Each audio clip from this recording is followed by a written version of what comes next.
हरियाणा की भारतीय जनता पार्टी सरकार ने युवाओं के रोजगार को, नई भर्तियों को मजाक बनाकर रख दिया है।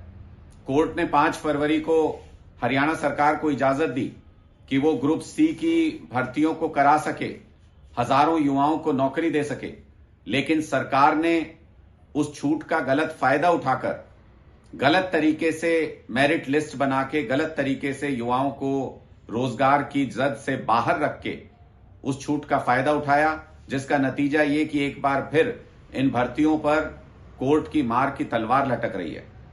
इन भर्तियों में बहुत सारे युवा ऐसे हैं जिन्होंने कोर्ट में जाकर के बताया कि ग्रुप सी की, उदाहरण के तौर पे एएलएम की भर्ती में 45.82 ये एक आंकड़ा रखा गया, मानक रखा गया कि इससे ज्यादा अंक जिसके भी हैं, ये कट ऑफ रखा गया, इससे ज्यादा अंक के सभी बच्चों को मेरिट लिस्ट में शामिल होना चाहिए था, उनकी भर्ती होनी चाहिए थी।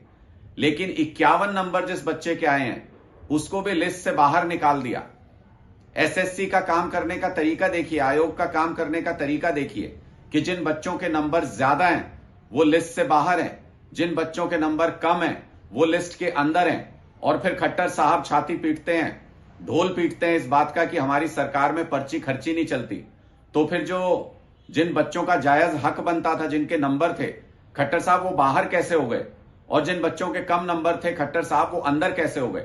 इसका मतलब पर्ची खर्ची भी चल रही है आपकी सरकार के अंदर, हेराफेरी भी चल रही है और युवाओं के हक की लूट भी चल रही है, जिसकी वजह से अब कोर्ट ने सरकार को नोटिस थमा दिया है कि हमको जवाब चाहिए। एक कमेटी बना दी है कोर्ट ने जो तकनीकी पहलू की जांच करेगी कि जिन बच्चों ने अपने डॉक्यूमेंट अपलोड किए वो भी लिस्ट से बाहर कैसे हैं। और उस तकनीकी कमेटी में आयोग की रिक्वेस्ट के बावजूद आयोग के किसी भी सदस्य को कोर्ट ने नहीं रखा। इसका मतलब ये कि कोर्ट को भरोसा नहीं है कि आयोग के लोग सही तरीके से कोर्ट के काम में सहयोग करेंगे, उस कमेटी के काम में सहयोग करेंगे।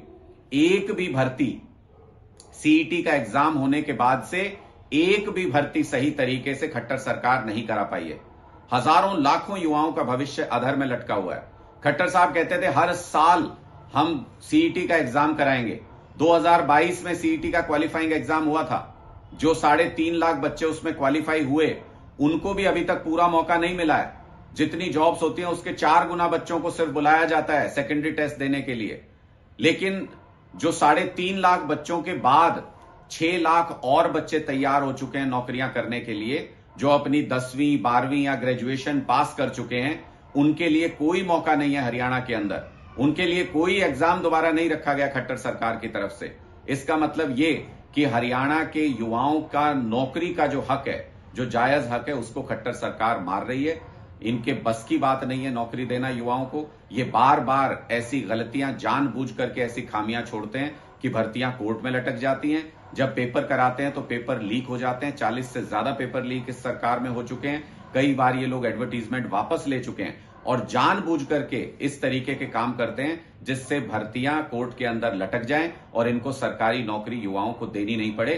2 लाख सरकारी नौकरी हरियाणा के अंदर खाली है। हमने पहले भी कहा है, खट्टर सरकार के बस की बात नहीं है, बीजेपी के बस की बात नहीं है हरियाणा के युवाओं को नौकरी देना। आम आदमी की जिस दिन सरकार आएगी, ये 2 लाख सरकारी नौकरी पहली कलम से जारी करेंगे, युवाओं को रोजगार का अवसर देंगे, हर घर में रोजगार देंगे। बीजेपी की तरह नहीं, जिन्होंने नारा दिया था कि हर घर रोजगार देंगे, लेकिन हर घर में एक बेरोजगार खड़ा कर दिया।